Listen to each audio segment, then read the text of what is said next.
de abogados. La OL es una alianza internacional de estudios de abogados de reconocido prestigio, dedicados a la prevención de servicios preventivos y correctivos a nivel corporativo. Actualmente contamos con más de 20 firmas de abogados de reconocido prestigio en los países donde opera. Entre ellos encontramos a los siguientes: Brasil, Nelson Williams Advogados; Chile, Lagos McLean Abogados; Colombia, Brick Abogados; Uruguay, Pérez del Castillo Abogados; Perú, Torres y Torres Lara Abogados; Ecuador, Ceballos Casals Balseca y Bilbao Abogados; Panamá, International Legal Hub; España, Ejaso, International Member of ETL Global; Portugal, Cruz Roque Semiao; México, Tavares y Tavares Law Firm; Venezuela, Ponte Andrade Casanova; Bolivia, Lazo de la Vega Abogados; Italia, Carneluti Law Firm; Costa Rica, Surcher Odio y Raven Abogados; Argentina, Badeni, Cantillo, Carricart, Bilbao Abogados; Honduras, ADV Law Firm, Polonia; EMDDP Outsourcing; China y Vietnam, Desani Shida Associates; Australia, Lagos McLean Abogados Connect; República Dominicana, Fernández Poe Abogados Attorneys; Paraguay, Parquet y Asociados Abogados; Estados Unidos, Saltiel Law Group. A través de la OL se busca ofrecer a nuestros clientes la posibilidad de contar con asesores legales en distintas jurisdicciones, con la misma calidad, seriedad y confianza que le brinda sus partners legales a nivel local. Ofrecer espacios de capacitación y de conocimiento legal empresarial a los clientes que tengan intereses o presencial comercial a nivel internacional, mediante webinars y workshops de permanente difusión por parte de los miembros OL. Colaborar con nuestros clientes en su expansión internacional mediante la provisión de servicios legales, de soft landing ágiles y multidisciplinarios debidamente coordinados entre la firma de abogados local y la firma derivada. Abrir la conectividad empresarial que cada miembro de OL cuenta en sus mercados locales, poniéndolos a disposición de los clientes de nuestros asociados, colaborando en la ubicación de proveedores locales de referencia, posibles aliados o clientes. Efectuar análisis legales comparativos a nivel internacional sobre temáticas de interés para nuestros clientes. Juntos somos más, juntos somos OL, Alianza Legal de Firmas de Abogados. Muy buenos días a todos nuestros invitados. Vamos a dar inicio al webinar titulado Piratería y Propiedad Intelectual en la Era de la Inteligencia Artificial, organizado por la Alianza Legal de Firmas de Abogados, la OL, evento que tendrá una duración aproximada de 1 hora con 20 minutos.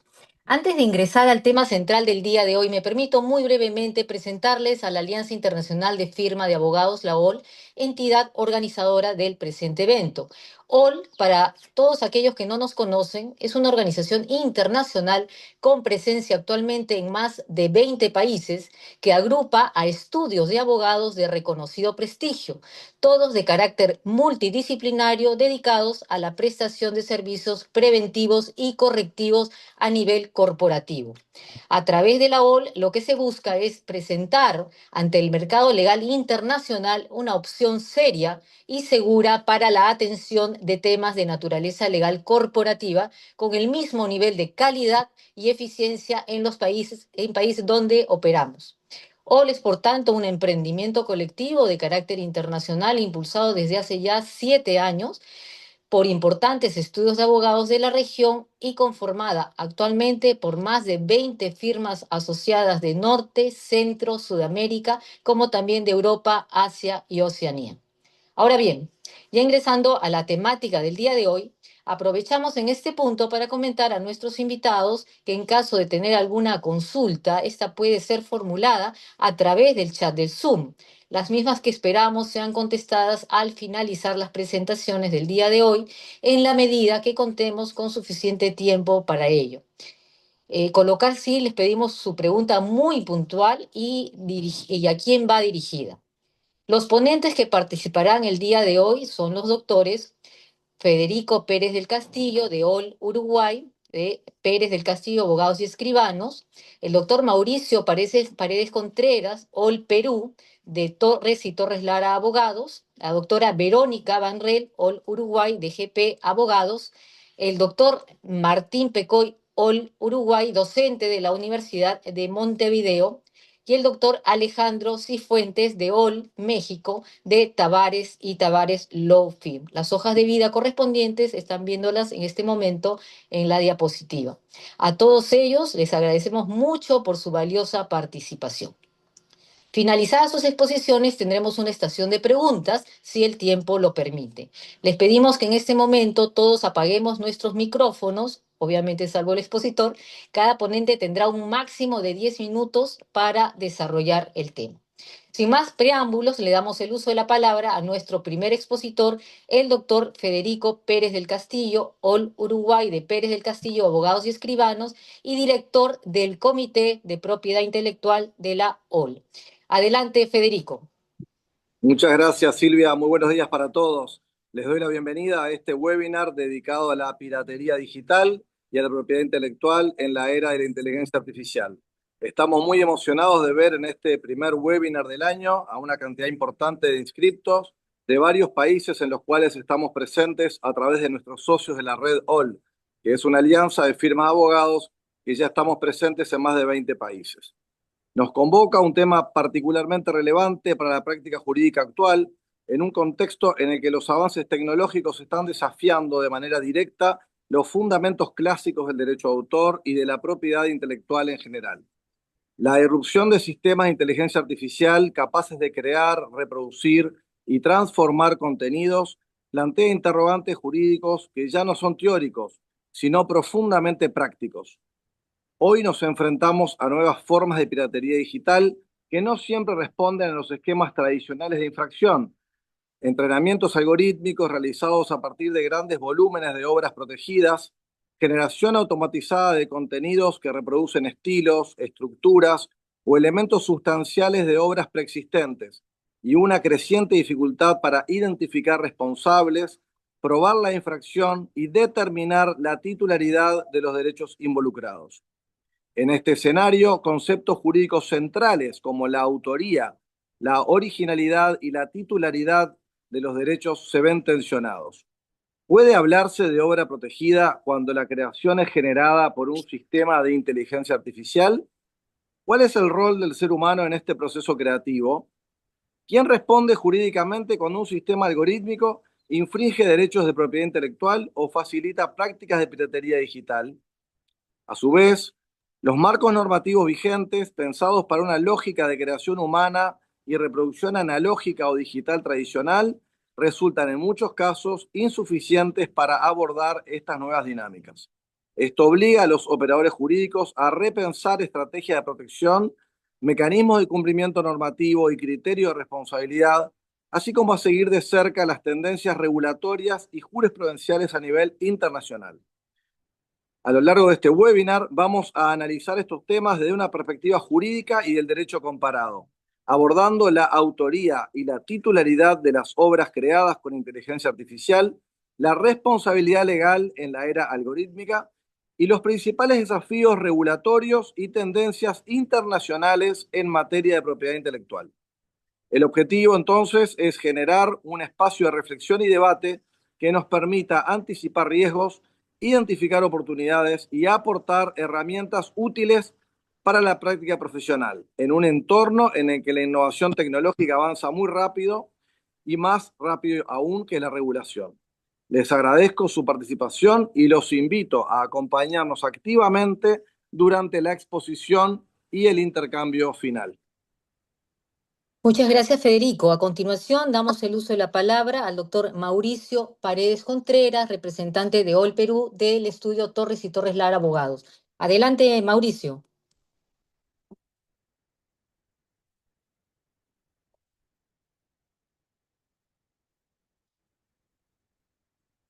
Ponlo en pantalla completa, por favor.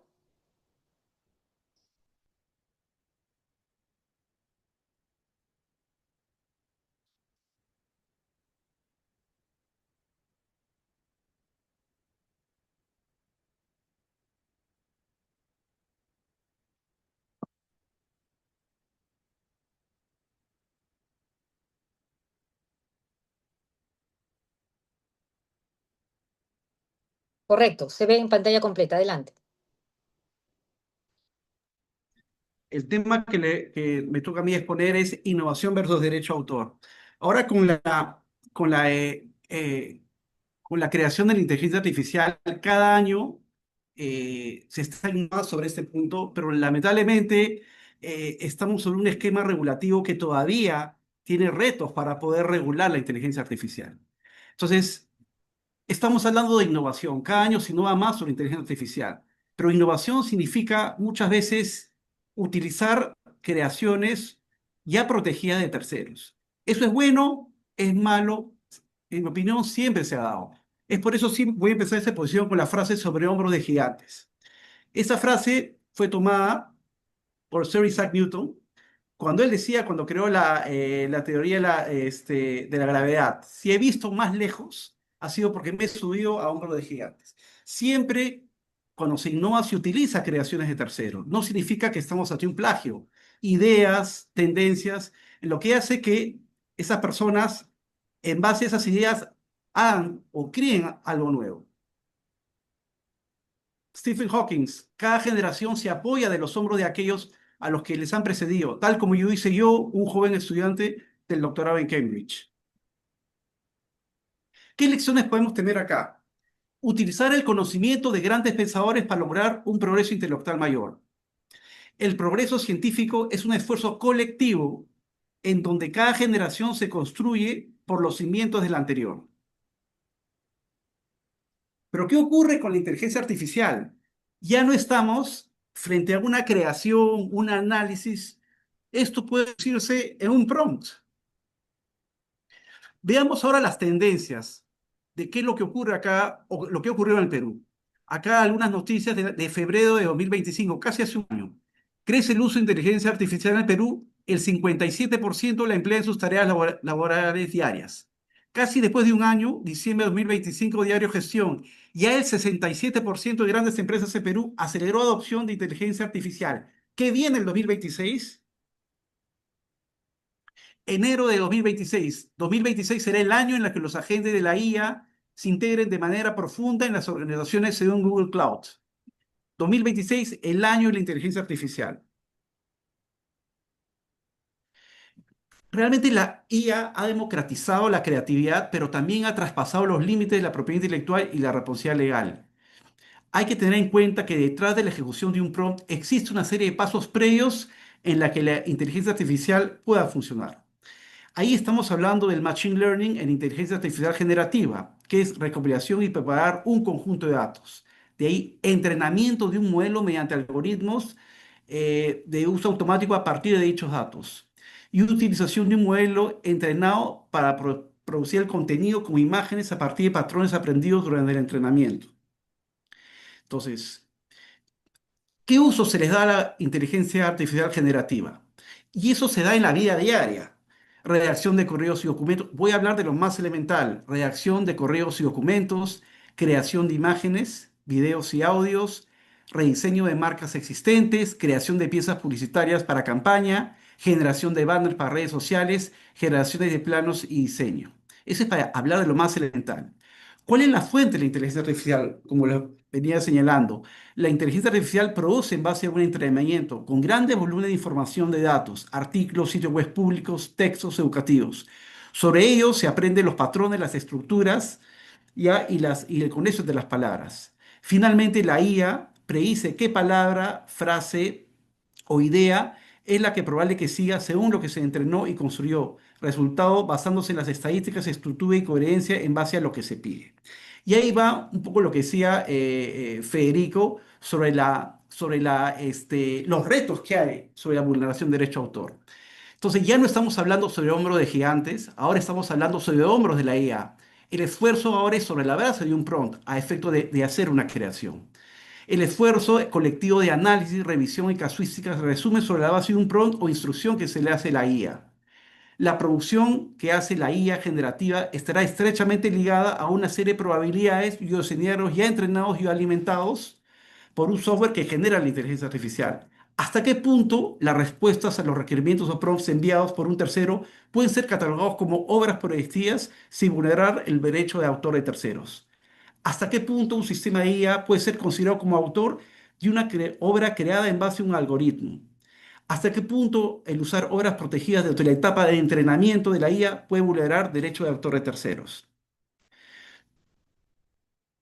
Por ejemplo, acá hay una figura creada por inteligencia artificial. Esta casa es una obra de Dalí. No obstante, pero el cuadro, hay un cuadro, el fondo la geografía de un planeta, creo que es Marte. Entonces, ¿hasta qué punto puede considerarse el autor de la obra? ¿Es, es Dalí? ¿Es quien realizó el prompt? ¿Es el dueño del software, de la inteligencia artificial? O quienes aportaron los datos para entrenar a la inteligencia artificial o ninguno de ellos. Para dar un ejemplo. Hay un caso peruano, cuando se habla de quién debe considerarse el autor cuando una obra es generada por inteligencia artificial, al usuario, a la empresa de la IA, quienes aportaron los datos para generar la IA o ninguno de ellos. Aquí en un caso peruano, un ciudadano peruano presentó dos solicitudes para el registro de las obras tituladas Objetos para colorear por inteligencia artificial según el abecedario y dos Animales para colorear por inteligencia artificial según el abecedario.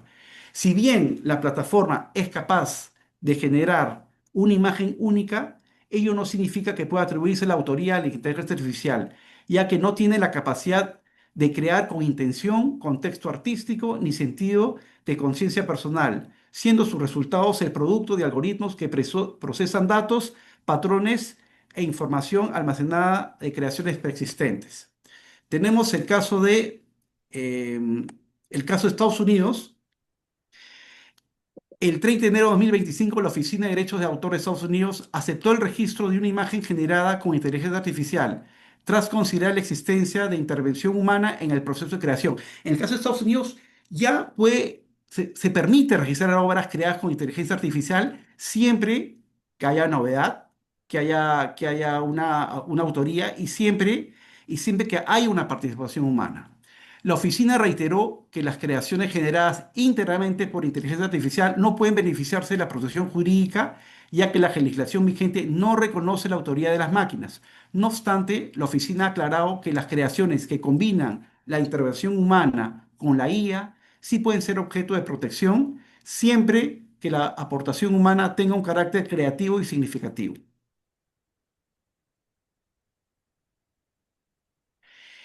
Veamos ahora el caso de entrenamiento de la IA con obras protegidas y con piratería. Caso de demanda por entrenamiento de la IA con obras protegidas. Hay, y esto está en curso, una demanda colectiva Adobe por el uso de obras con copyright en el entrenamiento de la IA. También hay un caso de demanda por entrenamiento con IA con piratería. Y esta es una noticia que me parece está todavía en proceso, en trámite de la demanda. Mark Zuckerberg autorizó el uso de libros piratas para entrenamiento de la IA de Meta, según documentos judiciales.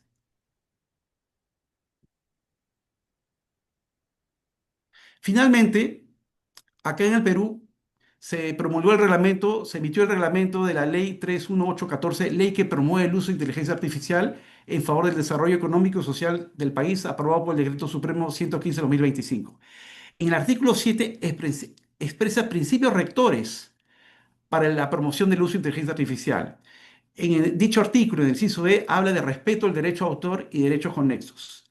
En las fases de desarrollo, implementación y uso de un sistema basado en la IA, se deben respetar los derechos de autor, tanto morales como patrimoniales, y los creadores respecto de sus obras originales de acuerdo con la normativa nacional y los tratados internacionales en la materia. En el Perú, este tema ya está regulado, recién se ha regulado. El tema acá es tratar, seguir con las normas, o sea, uno podría utilizar el entrenamiento, por ejemplo, de la inteligencia artificial con obras protegidas. En la medida que esas obras hayan sido pues, adquiridas de una manera legal, hay un fair use. Pero, por ejemplo, ya en la etapa de creación del prompt o de la creación de una obra en base a un prompt, en la medida que esa obra no choque o no vulnere un derecho a autor, no sea un plagio, una copia, eh, fácilmente podría ser considerada una obra protegida. Por eso, este es un tema muy complejo por la novedad que hay. Cada mes hay algo nuevo, hay una innovación nueva en la cual los reguladores tienen el reto de adecuarse a esos cambios para poder proteger las obras de derecho. Muchas gracias. Muchas gracias, Mauricio. A continuación, damos el uso de la palabra a la doctora Verónica Vanrel, representante de OL Uruguay de GP Abogados. Adelante, Verónica. ¿Cómo estás? ¿Cómo están todos? Mucho gusto. A ver si ahí comparto. Estoy, ¿no, Jacqueline? Sí, se ve muy bien. Perfecto, perfecto. Bueno, mucho gusto. Soy Verónica Vanrel, GP Abogados, BB Abogados, en lo que es propiedad intelectual y estoy asociada al estudio Pérez del Castillo hace 2 años ya. Este, bueno, primero, antes que todo, muchas gracias a OL por esta oportunidad. Espero les guste la charla y bueno, comenzamos. Hoy voy a hablar de propiedad intelectual en un contexto muy actual. La piratería y la inteligencia artificial, muchas veces usamos marcas, productos o tecnologías sin detenernos a pensar qué hay detrás de ellos en determinados derechos, innovaciones y protecciones legales. Protección de marcas y estrategias contra la falsificación en la era de la inteligencia artificial. Como bien todos sabemos, adulterar, imitar o falsificar, ya sea un diseño, una marca, un derecho de autor, es un acto ilegal. Nosotros en nuestro país lo encontramos regulado, lo que es marcas, en la ley 7011 y también el derecho de autor en la ley 17.616, la anterior 7.939.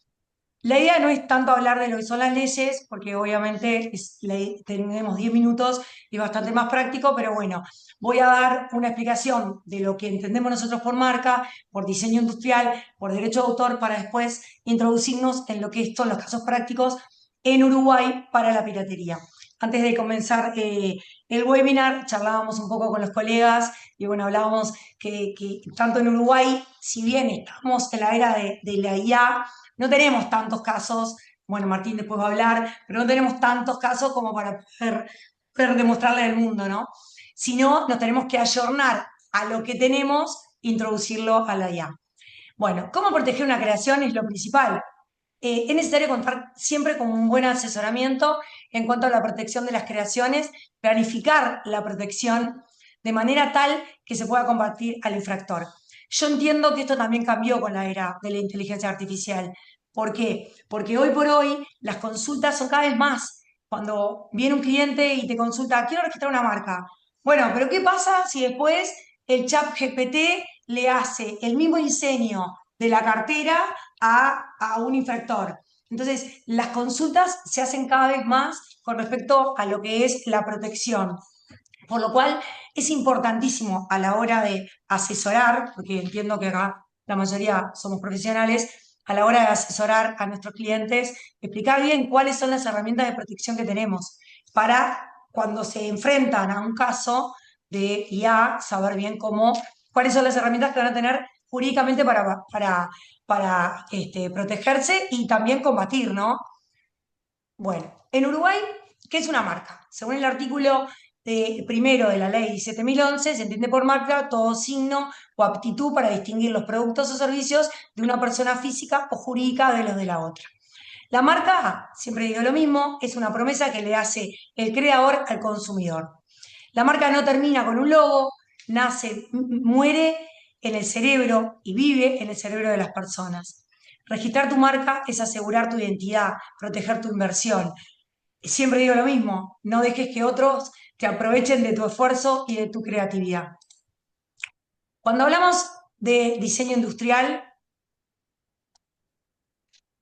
lo encontramos regulado en la ley 17.164, en el Uruguay, en el artículo 86, considérese diseños industriales patentables a las creaciones de carácter ornamental que incorporados o aplicados a un producto industrial o artesanal le otorgan una apariencia especial. Ese carácter ornamental puede derivarse, entre otros, de la forma, la línea, el contorno, la configuración, el color, la textura o el material. Para la solución, siempre digo lo mismo, debe presentarse cuando se presenta un diseño industrial, tratar de hacerlo en forma clara y completa. Esto también va a la inteligencia artificial. Tenemos que asesorar muy bien a nuestros clientes de lo que se protege. porque una diferencia puede mañana en un juicio pasarlo a perder. ¿Ok? La creatividad es importante tenerla bien registrada y considero que somos nosotros los profesionales los que debemos asesorar. Muchas veces el cliente te dice, no, no, no, pero es esto, bueno, pero hay que explicarle que si esto le buscas otra forma, capaz que hay una mayor perfección. Presentar dibujos que muestren las 6 proyecciones, arriba, abajo, adelante, atrás, derecha, izquierda, para el Uruguay es parte de lo que es el diseño industrial. Si hay elementos plegables, también presentar figuras con los elementos plegables y desplegables. Esperen un poquito que hay. Me voy al derecho de autor. Como les dije al principio, lo encuentro regulado en la ley 9.739, que se encuentra modificada por la 17.616. Bueno, este es el artículo base que siempre se usan para todo lo que son las creaciones artísticas. Es importante tomar en cuenta que si bien nosotros en Uruguay contamos con un registro de derecho de autor en la Biblioteca Nacional, el derecho de autor no es obligatorio registrarlo, pero siempre basta con tener una fecha cierta para demostrarlo. Entonces, nosotros siempre lo que hacemos es recomendar el derecho de autor registrarlo. Hoy por hoy se está registrando muchísimo. En Uruguay hubo una modificación y antes el registro de software se hacía también en la Biblioteca Nacional junto al derecho de autor. Ahora cambió, tenemos un registro en lo que es la Dirección Nacional de la Propiedad Industrial, que es donde se registran las marcas y las patentes. También tenemos un capítulo ahora para poder registrar el software directamente en la propiedad industrial. Eso fue un avance importante. Si bien la biblioteca para mí no estaba tampoco mal, pero bueno, es importante hoy por hoy. Vas a contar con un registro de software y van a ver, obviamente, que muchísimos más cambios, ¿no? Importante, siempre digo lo mismo, que para contar y poder demandar mañana un infractor, debemos contar con prueba que el derecho de autor es de autoría de uno.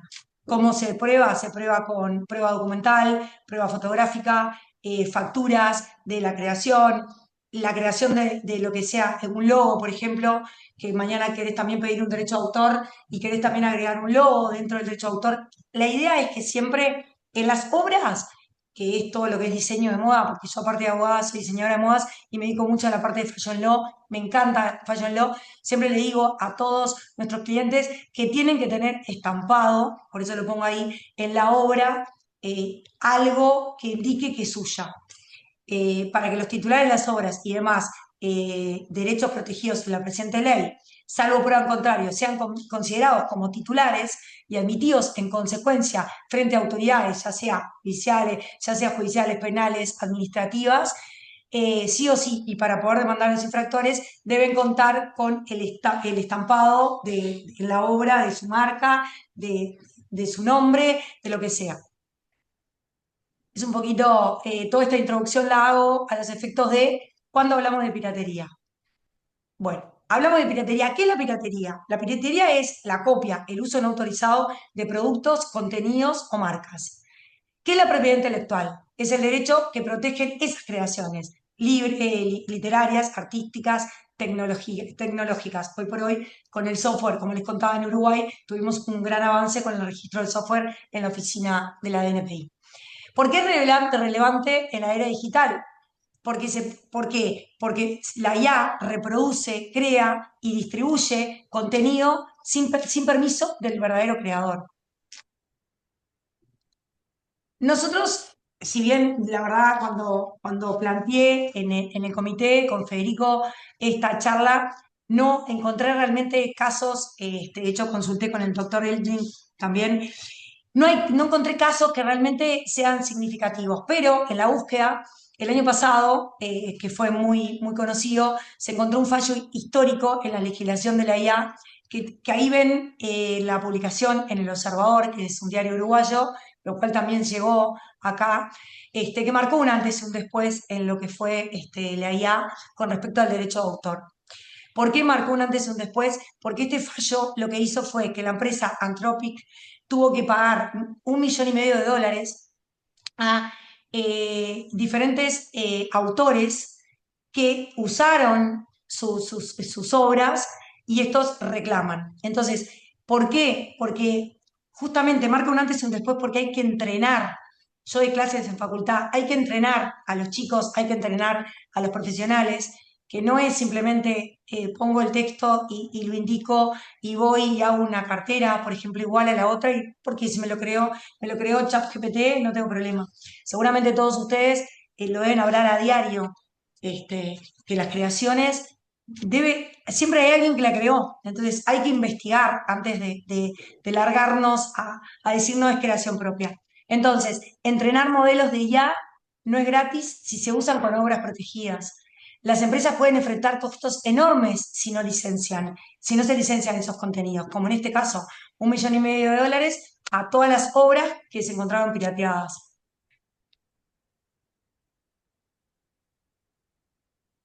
Nosotros en Uruguay tenemos un sistema que es un registro de marcas en aduanas. Como les hablé del registro de software, también les hablo del registro de marcas en aduanas.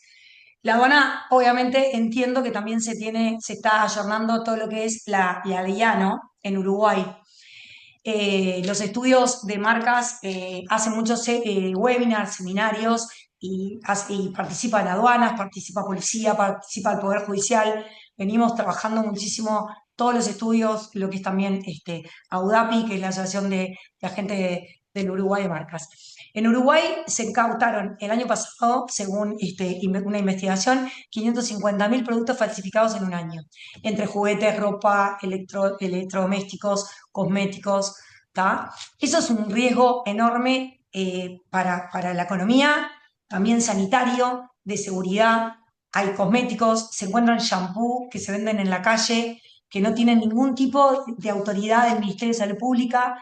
En el Uruguay, para importar un producto, tenés que tener un registro sanitario, tenés que hacer un montón de cosas. Todo eso entra por frontera. Si no se controla, tiene un daño económico para importadores sanitarios, para que lo usen, y de seguridad también.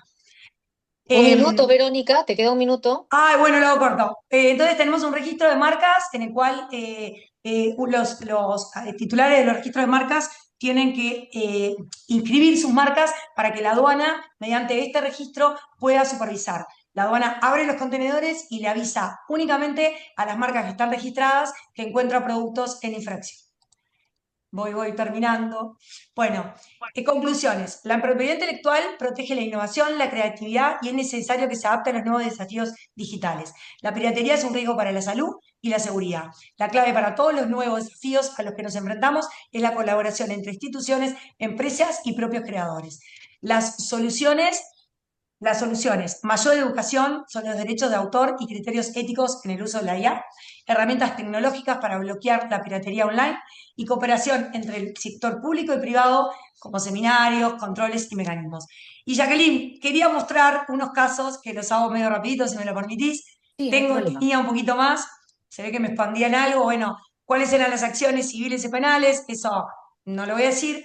Siempre digo una frase que me quedó desde el día 1 que empecé mi webinar: la mente que se abre a una nueva idea jamás vuelve a su tamaño original, de Einstein.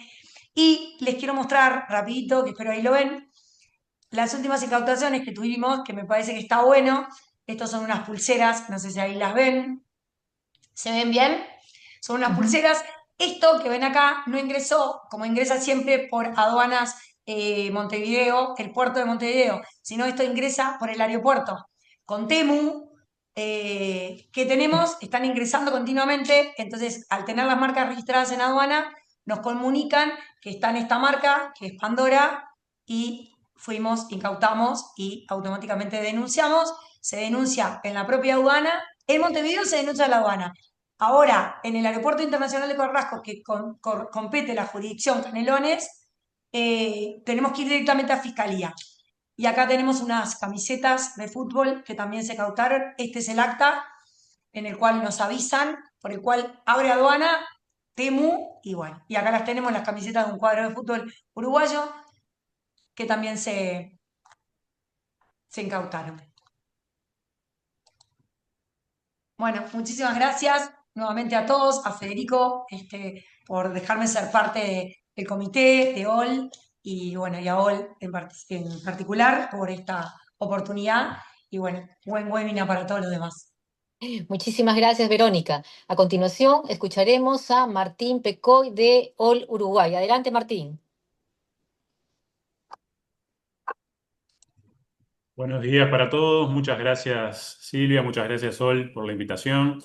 Estoy muy feliz de compartir con ustedes. Espero que algunas reflexiones que signifiquen un punto de partida a los efectos de contar con, bueno, elementos adicionales en este debate bueno, que muy bien llevaban adelante recién tanto Mauricio como Verónica. Yo, aunque Verónica mostró colores que no son los míos, los de las camisetas de Nacional, yo prefiero Peñarol. Igualmente vamos a continuar en buena forma, pienso. Estimados, yo quiero comenzar con una frase de Alexander Pope que dice: los tontos se apresuran donde los ángeles temen pisar. Eh, ¿Para qué? Para situarnos en este punto de partida, novedoso permanentemente, como bien decía Mauricio, porque cambiamos cada par de meses las novedades tecnológicas en este punto. Eh, pero sin embargo elegimos priorizar la velocidad, elegimos que hayan mayores resultados, elegimos que el entrenamiento no autorizado quizás sea permitido, y entonces allí estamos cayendo en una tontería. Estamos cayendo en una tontería precisamente porque el problema de los deepfakes, que es el asunto que va a ser el objeto de mi presentación, son un riesgo grande. Son un riesgo grande porque los estamos utilizando sin ese previo análisis y a su vez estamos creando legislación sin previos sandboxes. Es decir, que estamos generando una fuente importante de datos que no logramos percibir ni analizar a tiempo. Aquí hay un índice muy claro que es el 70% de la población, quizás hoy en día lo tenemos en mayor medida ya crecido ese número, no puede distinguir una voz real de una clonada. A ese punto hemos llegado en el que incluso el 95% de los deepfakes se realizan con software de código abierto, es decir, que el control está un poco fuera de nuestra posibilidad. ¿El control de qué cosa? De lo que podemos definir como un deepfake. ¿Qué es un deepfake? Un deepfake lo podemos definir claramente como aquella imagen, sea video o una fotografía, que es hiperrealista, que genera una confusión, no se sabe si es realidad o no, asumimos que es una realidad y en ella se suplanta a una persona luego de que el algoritmo ha sido entrenado con imágenes reales. Es decir, ese previo entrenamiento, seguido de un prompt, genera ese contenido nuevo, que es el deepfake. Por la etimología de deep y fake, es la combinación de deep learning con la falsedad, con la simulación, la duplicación de una identidad. La cuestión es que eso genera una crisis de lo autoral, de la propiedad intelectual. Es decir, las imágenes que genera la IA son obras derivadas, generan derechos autorales. El entrenamiento con IA mediante datos protegidos significan un fair use. Bueno, Mauricio daba una solución que comparto, es decir, la previa adquisición legal generaría un fair use, lo contrario no lo degeneraría. Ahora bien, lo cierto es que avanza mucho más rápido de lo que entendemos la posibilidad y potencialidad de esta tecnología, que son en realidad una combinación de tecnologías. Y aquí voy a disentir un poco con el resto de los ponentes, porque no me gusta hablar de la IA. Yo prefiero hablar de las IAs. Cada una de ellas tiene su empresa detrás, tiene su modo de entrenamiento detrás, tiene su lógica distinta. Pero si a grandes rasgos consideramos lo que hace la tecnología de la inteligencia artificial para generar un deepfake, encontraremos que las empresas entienden que están usando lo usable. En definitiva, hay un uso justo. Porque todo lo que estaría en Internet estaría a libre disposición, ¿eh? Algo muy similar a lo que apareció originalmente con el problema de los libros, ¿eh? Y toda esa indexación que realizó Google, la realizó tratando de avanzar con su producto sin verificar que efectivamente tuviera o no derechos al respecto. Pero en definitiva hay una gran opacidad que parece ser la regla. En el sentido de que no podemos controlar debidamente de qué manera es que se generan estos contenidos. Y esto ocurre porque la velocidad es totalmente abrumadora. Fíjense allí en esa cronología de lo que ha sido el fin de la paridad humana. La IA desde 2015 empezó a reconocer objetos, caras, celebridades, voces, idiomas, y al punto de hoy, en el 2025-26, está diagnosticando y generando tratamientos, casi sustituyendo funciones profesionales. En el sentido de la cronología de los deepfakes, nosotros podemos encontrar también algo muy similar, que es incluso una incursión en problemas políticos y generando a su vez inconvenientes de seguridad graves. ¿Por qué? Porque algunos actores políticos importantísimos resulta que supuestamente dicen cosas que luego tienen una influencia grandísima en las políticas. En consecuencia, esto no solamente atañe a la propiedad intelectual, sino a otros bienes jurídicos muy concretos y muy graves. Los deepfakes, entonces, respecto de la propiedad intelectual, están generando una crisis. Hay una vulnerabilidad importante, precisamente porque estos LLMs producen algún material que reproduce de manera ilícita, es decir, sin autorización, algún contenido que está protegido previamente por propiedad intelectual. Hay un riesgo entonces grande allí, una erosión de la confianza general, y entonces se pone en duda si la autorización carece de sentido o no, porque si estamos hablando de que el fair use permite el entrenamiento sin autorización, entonces resulta insuficiente el derecho vigente.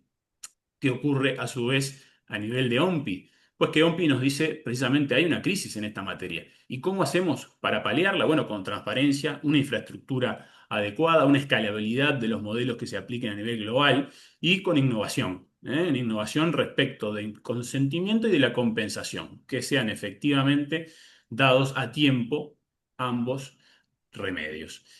En la realidad uruguaya lo que tenemos es, como bien decía Verónica, la ley de derechos de autor, que es la ley 9739, y alguna serie de normativas complementarias, como puede ser algunos delitos que estaban ya tradicionalmente establecidos en el Código Penal. La ley de derecho de autor establece la protección tanto sea de las obras del autor como del retrato de la persona, lo cual sería perfectamente aplicable con una interpretación extensiva, un poco tirada de los pelos, estamos hablando de una norma del siglo XX. Pero lo cierto es que tenemos normativa novedosa con la ley de ciberdelincuencia que incorpora el delito de suplantación de identidad, que a nivel de derecho comparado se establece como el tipo penal por excelencia a ser aplicado en los comportamientos que involucran el deepfake. En el mundo, naturalmente, debemos felicitar a los compañeros y colegas aquí presentes de Perú, porque precisamente ellos llevan adelante una legislación muy ayornada. La ley 32.314 precisamente establece un agravante genérica, incluso para cualquier delito que se cometa utilizando la inteligencia artificial, así que es un camino a seguir, así como el de Dinamarca, por ejemplo, que establece una enmienda allí a los derechos de autor y prohíbe los deepfakes no consentidos. Ocurre algo similar con España, que manda a etiquetar los contenidos creados con inteligencia artificial, etiquetado que también se sugirió aquí en el panel, porque Verónica bien lo planteaba como una propuesta. En materia de la Ley Ómnibus Digital de 2026 es importantísimo el contenido que tenemos allí, precisamente ¿por qué? Porque habla del consentimiento que tanto resaltábamos como importante. Ahí va a haber una consulta pública y en definitiva se va a implementar gradualmente con esta necesidad de atender la solución del deepfake. El deepfake precisamente está en cuestión en un caso que yo creo que es el que va a marcar el fin o el comienzo de una nueva propiedad intelectual. En el caso del Times contra OpenAI. Ahí el Times dice que fue entrenado OpenAI ilegalmente con sus artículos y que los reproduce íntegramente. Es decir, que esas obras protegidas están siendo vueltas a producir de manera no autorizada. Entonces, si el fair use prima, quiere decir que habrá muerto la propiedad intelectual. ¿Qué ocurrirá? ¿Se resolverá igualmente que allí en España con los press clipping? Ahí yo les dejo el link para que ustedes lo verifiquen porque es un caso que creo que es clave y va a ser bisagra, va a ser un leading case a partir de ahora. El deepfake bibliográfico es otra de mis grandes preocupaciones, francamente, porque ahí nosotros encontramos la posibilidad de vernos desnorteados como autores. Uno como investigador, a mí me pasa permanentemente, resulta que la IA nos genera contenidos que son falsos, autores que no existen, obras que no se escribieron, pero que sin embargo, para llenar el blanco y poder responder, la IA nos dice, aquí está una cita que está perfectamente linda en cuanto a apariencia, pero no es comprobable, no se realizó. Entonces, el problema pasa si nosotros como autores empezamos a citarla, si Google empieza a indexarla, si ingresa a Google Académico. Es decir, hay una serie de recomendaciones a seguir. Nosotros como Estado, por ejemplo, Uruguay debería de actualizar, ayornar la ley 9739, la ley de derechos de autor, crear un observatorio institucional, así como existe en Perú, por ejemplo, realizar capacitación para jueces, fiscales, abogados. Esto que estamos viviendo hoy en día es esencial para toda la sociedad, la capacitación. Estos webinars son clave. Para los investigadores o técnicos, usar técnicas de prevención, reportar los deepfakes, usar plataformas como las que mencionó allí, por ejemplo, Take It Down, para que se suba el contenido y con un previo hasheo eso logre una eliminación medianamente razonable en toda la web. A nivel bilateral o multinacional, intentar una cooperación, porque es lo esencial para perseguir estos comportamientos que por lo general son transnacionales, y una regulación del entrenamiento de los LLM en caso de datos y obras protegidas va a crear un tratamiento más justo.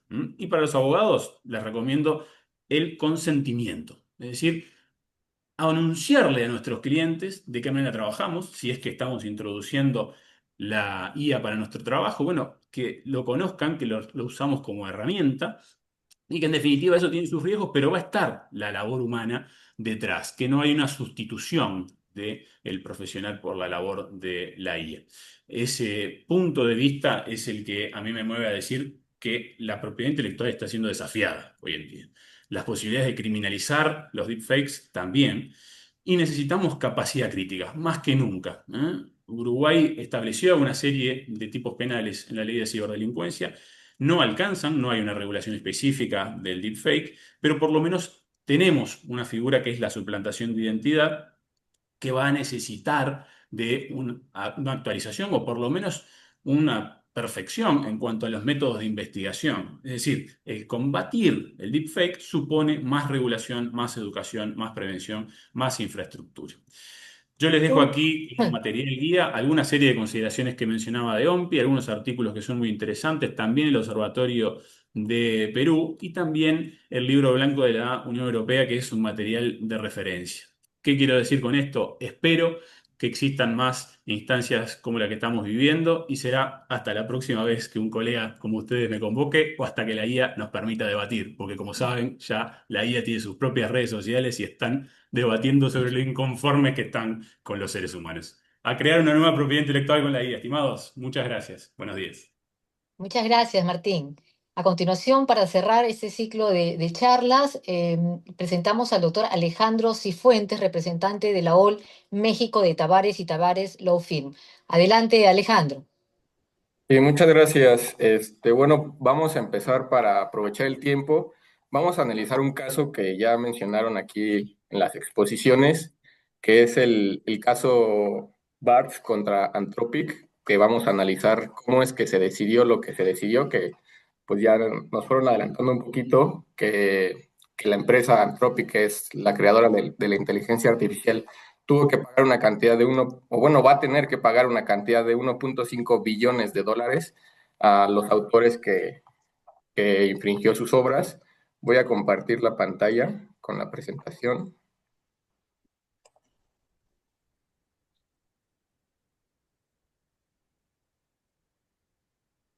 Listo, ¿ahí se puede ver? Correcto, se puede ver. Ok, bien.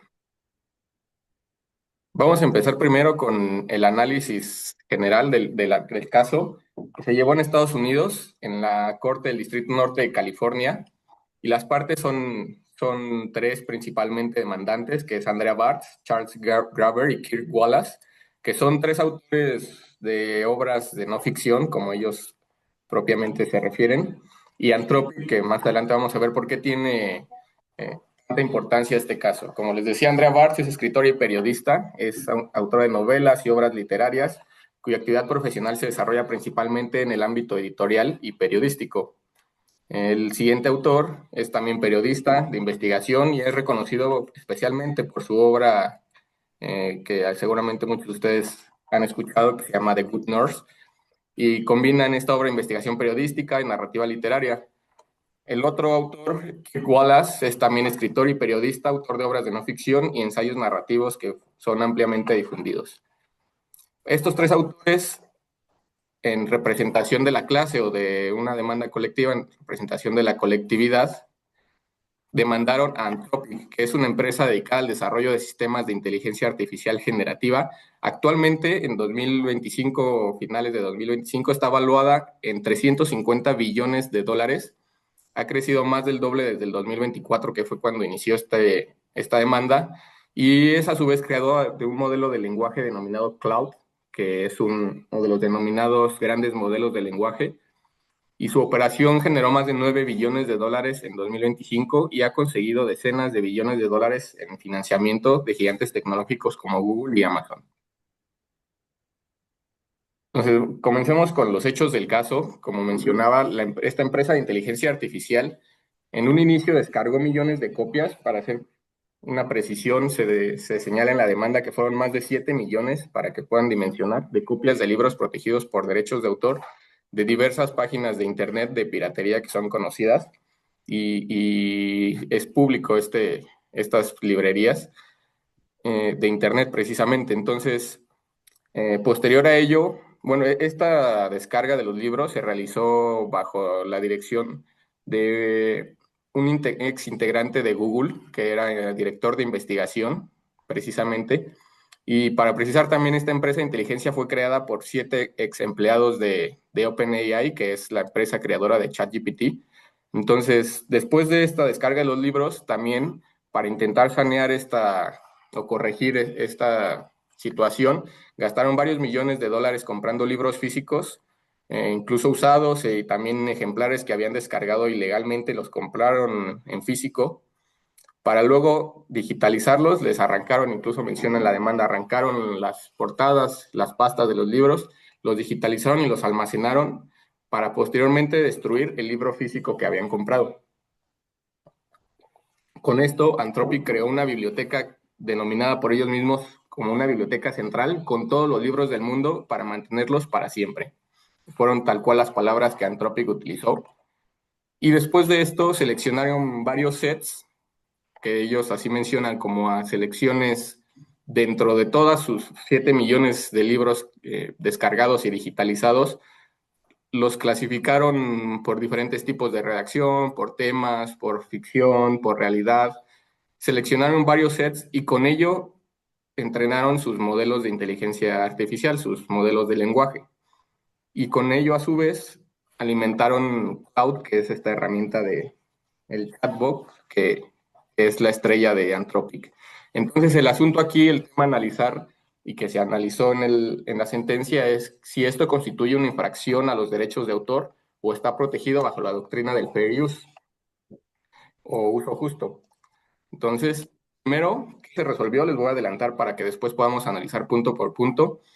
Son 3 los usos que se demandaron, los que les mencionaba: el uso para el entrenamiento, la transformación de los libros físicos a digitales y el uso de material ilegal.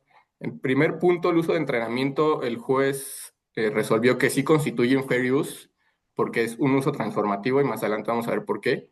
Por su parte, la transformación de los libros o los ejemplares físicos a digital también constituye un fair use, por una razón diferente, que es porque los físicos fueron destruidos. Realmente no se generaron nuevas copias ni se distribuyeron nuevos ejemplares, simplemente se sustituyó uno por otro, que fue la defensa de Anthropic, que pues básicamente fue para optimizar espacio. Y el tercer punto, que es la materia de este webinar, que es el uso de material ilegal, no puede justificarse bajo ningún ejemplo para la doctrina del fair use. Y bueno, aquí les pongo una captura de la BBC, que es, como mencionaban ya anteriormente, es un acuerdo histórico. Nunca se había tenido un acuerdo de esta naturaleza por esta cantidad, 1.5 billones de dólares. Desde luego no son para los autores, es una relación aproximada de $3,000 por autor, que fue al que se le infringieron sus derechos o sus obras protegidas. Para que puedan dimensionar la cantidad de autores, si a cada uno le tocan $3,000, pues es bastante alto. Entonces, empezando ya con el análisis, tenemos que recordar primeramente que la doctrina del fair use es únicamente y exclusiva de Estados Unidos. En otros países y sobre todo en Latinoamérica no existe esta doctrina. Entonces, pues, ¿qué implica esto? Que los derechos de autor no sean absolutos y establece la oportunidad de usar una obra sin autorización y sin pago bajo ciertos escenarios que se deben analizar caso por caso. ¿Cómo deben analizarse? La Copyright Act menciona 4 elementos que deben valorarse en conjunto, casuísticamente, que es el propósito y el carácter de uso, particularmente la distinción del uso consumitivo y el uso transformativo, que fue un punto medular en el análisis de este caso, la naturaleza de la obra, la cantidad y sustancialidad de la obra utilizada y el efecto sobre el mercado potencial o valor de la obra, que también fue un elemento que el juez le dio peso para su decisión. Comenzando con el primer punto, el juez determinó que las copias utilizadas para entrenar los modelos de lenguaje fueron usadas, y se hace aquí la analogía, el juez aceptó una analogía que Anthropic presentó como defensa, que es como si se enseñara a un niño pequeño a leer y escribir. ¿Qué significa esto? Pues tal cual como en las escuelas sucede, que las escuelas o los niños compran libros, con ellos se les enseña a leer y escribir, es lo mismo que están aplicando en su modelo de lenguaje, están alimentando su inteligencia artificial con libros para enseñarle a la inteligencia artificial a redactar como si fuera una persona. Entonces, ¿qué significa esto? Que es por excelencia un uso transformativo, el juez lo confirmó, porque están transformando un libro en material completamente nuevo. Entonces, eso plantea una idea que no es nueva, ya en otros casos, sobre todo en Estados Unidos, se ha analizado este tema, que el uso transformativo, sí, el uso para entrenar inteligencia artificial de material protegido sí es transformativo, y hace la analogía como cualquier lector aspirando a ser un escritor. Más adelante vamos a ver también qué implicaciones tiene esto en el tema económico y en la competencia. Por su parte, las copias utilizadas para crear su biblioteca central, como ellos la denominaron, en el primer caso, las que se convirtieron de ejemplar físico a digital, también es un fair use, pero por una razón diferente. Los que ya les adelantaba, que es un cambio de formato únicamente, y la destrucción de los ejemplares físicos en sí no crean y distribuyen nuevas copias. Pero el material protegido que fue descargado de sitios de piratería sí constituye una infracción, además de que su conservación no es para uso transformativo, sino uso consumitivo, porque Anthropic utilizó esta biblioteca, ya que digitalizó todos sus archivos, mencionó que las conservó, y aunque no las utilizara para seguir entrenando la IA, que las mantendría en sus archivos para un futuro. Entonces esto no constituye ninguna transformación, desde luego es un uso para sí, para ellos mismos, entonces no se puede justificar un fair use bajo esta idea, y tampoco se puede sanear o corregir el hecho de que hayan posteriormente comprado los mismos libros, ya que desde el momento que descargaron y utilizaron el material pirata, ya constituía en sí una infracción. Los siguientes dos puntos, la naturaleza de la obra y la cantidad de sustancia, no fueron tan profundamente analizados por el juez. Simplemente Anthropic aceptó que las obras estaban publicadas, que correspondían a material de no ficción y que fueron elegidas por su calidad de redacción. Y en cuanto a la sustancia y cantidad, también aquí el juez dio la razón a Anthropic que resultaba razonablemente necesario utilizar la totalidad de las obras, porque precisamente eso es lo que se busca, que la inteligencia artificial pueda aprender de una obra completa, pueda aprender su contenido, su sintaxis, el estilo de redacción, y por eso es que fueron utilizadas completamente. Aquí Anthropic tuvo la razón. Ahora, respecto al efecto en el mercado, se determinó que el uso de entrenamiento no desplaza la demanda porque no está creando ni distribuyendo material nuevo ni al público, ni creando copias nuevas. Es decir, lo que entra en el modelo de lenguaje no sale íntegramente al público que usa esta inteligencia artificial, sino que sirve para enseñarle.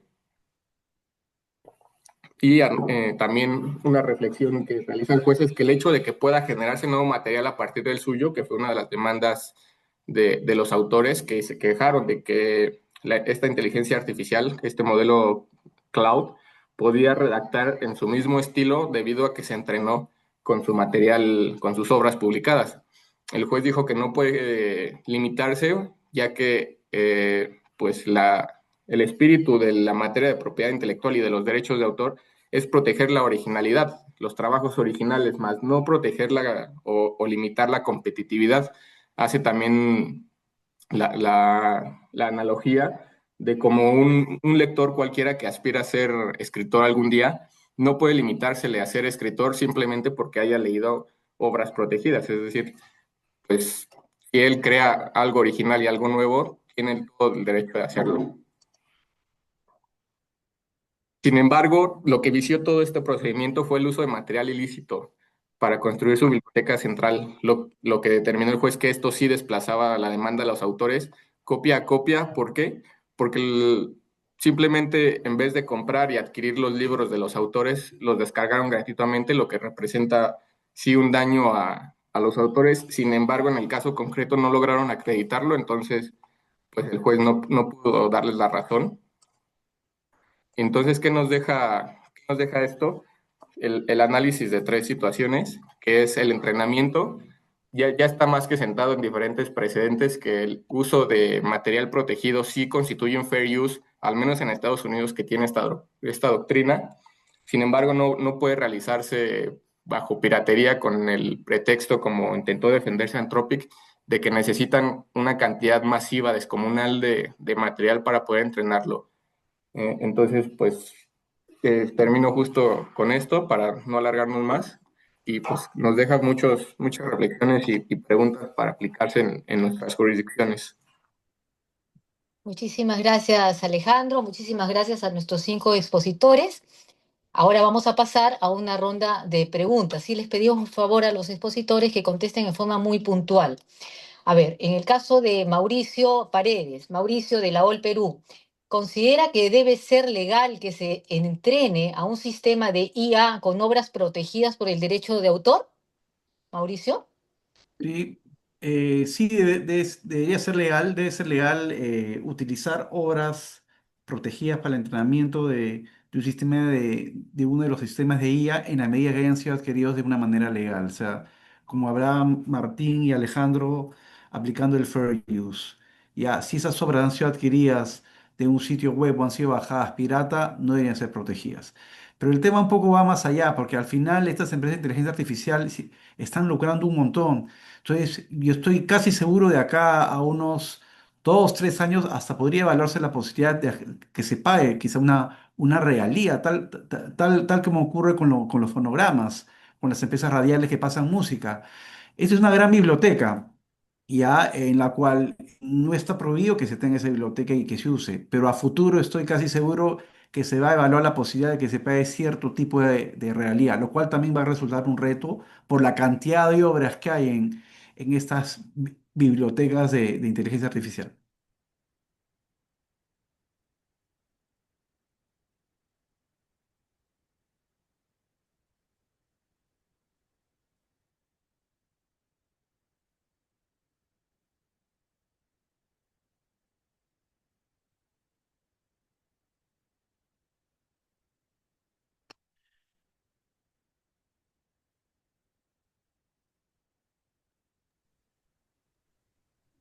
Bueno, Sí, seguimos sí, justamente tenemos con más las preguntas. preguntas. Doctor Mauricio, una consulta. ¿Considera que es una buena idea que se exija legalmente informar a terceros cuando un texto o una imagen haya sido generada mediante IA generativa?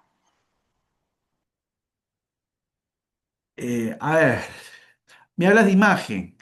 Quizá en el deepfake sí, pero yo no sé hasta qué punto puede resultar alguien que crea una deepfake quiera poner una sumía abajo señalando que ha sido creada por inteligencia artificial. Para mí sí, si es deepfake sí. Respecto a cualquier obra creada, texto, señalar que ha sido creada por inteligencia artificial, no estoy de acuerdo en eso. Pero sí tratándose de imagen y de deepfake. Eh,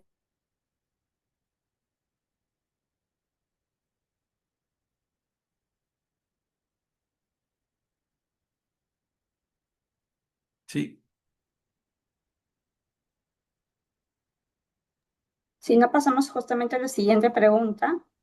Esta es justamente para la doctora Verónica. Doctora Verónica, ¿cómo actúa la aduana de Uruguay frente a la mercadería pirateada que ingresa al país?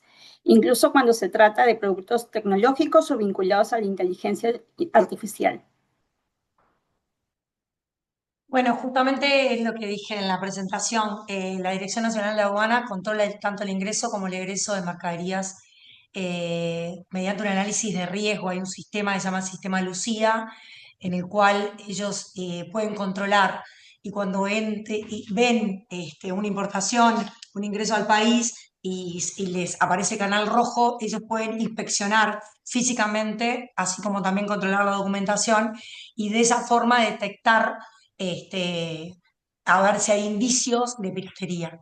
Ahí voy un poco a lo que era el registro del derecho de la marca en la aduana, porque a raíz de ese control ellos se comunican con los titulares o los representantes de los titulares de marcas para que ahí vean ellos si presentan denuncias o no presentan denuncias y bueno, ahí el contenedor queda incautado y empieza todo el procedimiento penal correspondiente por la infracción, porque es una infracción que se deriva en una instancia penal. Excelente. Y como siguiente pregunta, ¿qué desafíos presenta la inteligencia artificial ah, para los procedimientos aduaneros en Uruguay en la lucha contra la piratería? Y bueno, el desafío que tiene más que todo lo que es la parte de aduanas contra la lucha de la piratería es el avance en herramientas tecnológicas y el análisis de los datos. O sea, si bien ellos tienen, para mi punto de vista, con el sistema Lucía y también con el registro, ya están avanzados en ese asunto, creo que para mejorar la detección de los riesgos y optimizar controles, y bueno, van a tener que focalizarse más en todo lo que es esta modernización de la IA. O sea, tienen que buscar el equilibrio entre lo que ya tienen, los procedimientos que tienen, para garantizar de forma legal lo que ellos hacen, ¿no? A ver, sin afectar el comercio legítimo. Eso me parece que ahí estaría lo que sería lo principal para ellos, ¿no? O sea, optimizar controles, focalizar las inspecciones y bueno, y el equilibrio está en modernizar los procedimientos con garantías sin afectar el comercio. Gracias, Verónica. Ahora para Martín. De ¿Podrías nada. darnos, Martín, 3 recomendaciones prácticas e impostergables que deberían implementar las empresas o estudios jurídicos en el año 2026 en relación con el uso interno de las IA y la protección contra deepfakes? Bien, muchísimas gracias por la pregunta, primero que nada. Pienso que es importante tener en cuenta una serie de cuestiones básicas muy sencillas y que, digamos, no exigen de legislación, que podemos aplicarlas ya mismo. Primero y principal, algo que creo que también mencioné en la presentación, es el asunto del consentimiento, es decir, utilizar cláusulas contractuales que sean explícitamente declarativas de un consentimiento en el caso de que sea necesario, de prohibición de IA y asimismo de requerimiento de un consentimiento escrito y expreso. Es decir, que ese debate que se está dando en cuanto a consentimiento tácito y no tácito es clave precisamente porque en la legislación de Uruguay, y creo que a nivel global van a coincidir que también es así, no podemos presuponerlo, ese consentimiento. En consecuencia, eso es un punto importante. Lo segundo es la capacidad crítica como política de actuación o el zero trust, es decir, adquirir como método de actuación habitual la utilización de herramientas de chequeo, el no asumir que el contenido que viene dado es legítimo y un análisis previo permanente. Y como último punto, yo diría el monitorear las herramientas internacionales especializadas, hacer un análisis y reporte permanente precisamente para que los equipos investigativos logren ser todo lo eficaces que podrían ser y que los protocolos de actuación se puedan ir actualizando tanto al interno de la empresa, de nuestra institución o de nuestro despacho, como también a nivel del Estado en general. Correcto. Y una segunda pregunta, ¿qué valoración tiene del consentimiento del titular del derecho de autor en esta era de las IA y los deepfakes? Bueno, el tema de deepfake y consentimiento es algo a esta altura dramático, ¿verdad? Yo creo que no existe una base legal para considerar que el consentimiento ya por defecto está dado. En Uruguay el silencio no equivale a una autorización, debe darse una autorización expresa. En consecuencia, esos mecanismos que a nivel contractual yo recomendaba en la respuesta anterior, pienso que son fundamentales y son fundamentales a su vez como punto de partida de preconstitución de prueba a su vez cuando uno está elaborando un reclamo. Es decir, que yo francamente me congratulo que a esta altura los 60 o casi 60 asistentes a esta charla se mantengan allí y que espero que tengan presente esto porque precisamente es una recomendación fuerte a la hora de que en las demandas de los actos realizados sin autorización por estas empresas que facilitan las herramientas para generar deepfakes, digamos, tengan un soporte, tengan una forma de demostrar la prohibición expresa del uso. Hay casos que además de los que ya mencionaban los demás ponentes han sido muy sonados, autoras que han reclamado ante Amazon, por ejemplo, porque les reconoció la inteligencia artificial su estilo y generó obras nuevas, aunque ella no las escribió. Entonces, A nivel internacional, yo digo que tenemos que mirar a la Unión Europea, tenemos que tener allí los ojos bien puestos en territorios que están estudiando este tema, pero a la vez tenemos que darnos cuenta de que tenemos que estar mirando Estados Unidos y China como el desarrollo de la tecnología casi sin regulación se da allí. Entonces, estando atento a las potencialidades y los daños y a su vez a las actualizaciones y recomendaciones en materia de regulación, tendremos, pienso yo, que un equilibrio adecuado para redactar correctos consentimientos. Muchas gracias, Martín. Finalmente, las preguntas para el doctor Alejandro Cifuentes de OL México. ¿Qué implicancias tiene, Alejandro, todo este tema para las jurisdicciones en Latinoamérica? Sí, bueno, primero el tema del fair use, que es yo creo el punto medular aquí, es que tenemos que considerar que esto no existe en otros países fuera de Estados Unidos. Fuera de Estados Unidos únicamente se regula el uso justo, por decirlo así, bajo situaciones y escenarios muy específicos y muy particulares. No deja la carta abierta a los jueces para que puedan interpretar.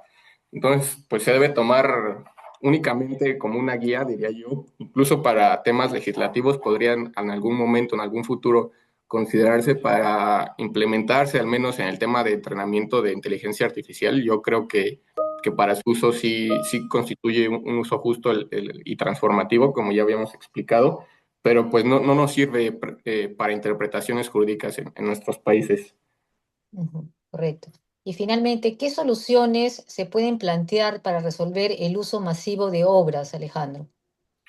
Bueno, ya en otros foros se ha platicado, e incluso como mencionaba el ponente anterior, en la Unión Europea ya existe una ley de inteligencia artificial y esta ya establece como una presunción de que cualquier obra está autorizada o cualquier autor ofrece su autorización para utilizar en sus obras en el entrenamiento de modelos de inteligencia artificial, a menos que específicamente el autor se reserve ese derecho. Entonces, esta es una de las alternativas que ha propuesto la Unión Europea.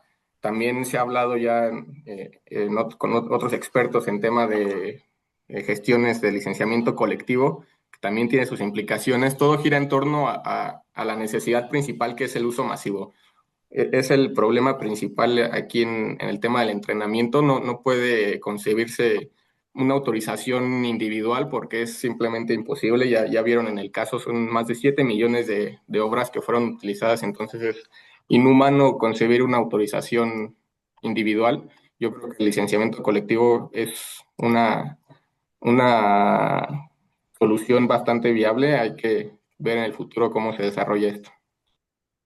Muchísimas gracias, Alejandro. Agradecemos a nuestros 5 expositores que han participado el día de hoy en este encuentro, representantes de OL de Uruguay, de México y de Perú, por tan interesante jornada. Finalmente, para el cierre de este evento, le damos el uso de la palabra al doctor Federico Pérez del Castillo, director del Comité de Propiedad Intelectual de la OL, quien nos brindará las palabras de cierre. Adelante, Federico.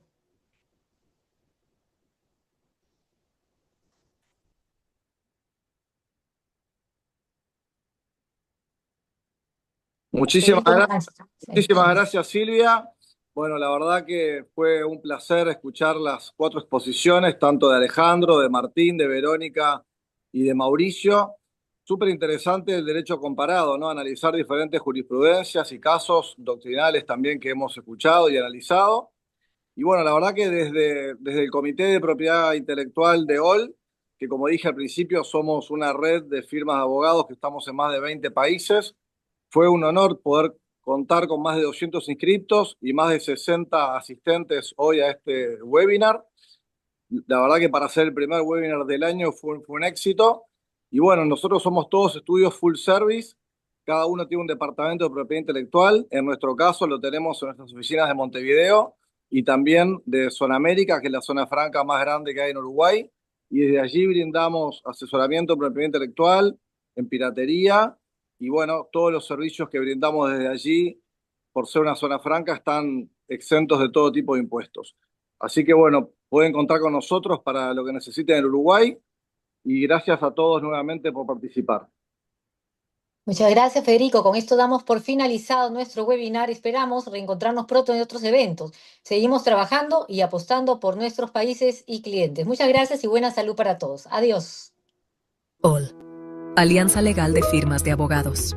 La OL es una alianza internacional de estudios de abogados de reconocido prestigio, dedicados a la prevención de servicios preventivos y correctivos a nivel corporativo. Actualmente contamos con más de 20 firmas de abogados de reconocido prestigio en los países donde opera. Entre ellos encontramos a los siguientes: Brasil, Nelson Williams Advogados; Chile, Lagos McLean Abogados; Colombia, Brick Abogados; Uruguay, Pérez del Castillo Abogados; Perú, Torres y Torres Lara Abogados; Ecuador, Ceballos Casals Balseca y Bilbao Abogados; Panamá, International Legal Hub; España, EJASO, International Member of ETL Global; Portugal, Cruz Roque Semiao; México, Tavares y Tavares Law Firm; Venezuela, Ponte Andrade Casanova; Bolivia, Lazo de la Vega Abogados; Italia, Carneluti Law Firm; Costa Rica, Surcherodio y Raven Abogados; Argentina, Badeni, Cantillo, Carricart, Bilbao Abogados; Honduras, ADB Law Firm; Polonia, EMDDP Outsourcing; China y Vietnam, The Sunny Shida Associates; Australia, Lagos McLean Abogados Connect; República Dominicana, Fernández Poe Abogados Attorneys; Paraguay, Parquet y Asociados Abogados; Estados Unidos, Saltiel Law Group. A través de la OL se busca ofrecer a nuestros clientes la posibilidad de contar con asesores legales en distintas jurisdicciones, con la misma calidad, seriedad y confianza que le brinda sus partners legales a nivel local. Ofrecer espacios de capacitación y de conocimiento legal empresarial a los clientes que tengan intereses o presencial comercial a nivel internacional, mediante webinars y workshops de permanente difusión por parte de los miembros OL. Colaborar con nuestros clientes en su expansión internacional mediante la provisión de servicios legales, de soft landing ágiles y multidisciplinarios debidamente coordinados entre la firma de abogados local y la firma derivada. Abrir la conectividad empresarial que cada miembro de OL cuenta en sus mercados locales, poniéndolos a disposición de los clientes de nuestros asociados, colaborando en la ubicación de proveedores locales de referencia, posibles aliados o clientes. Efectuar análisis legales comparativos a nivel internacional sobre temáticas de interés para nuestros clientes. Juntos somos más, juntos somos OL, Alianza Legal de Firmas de Abogados.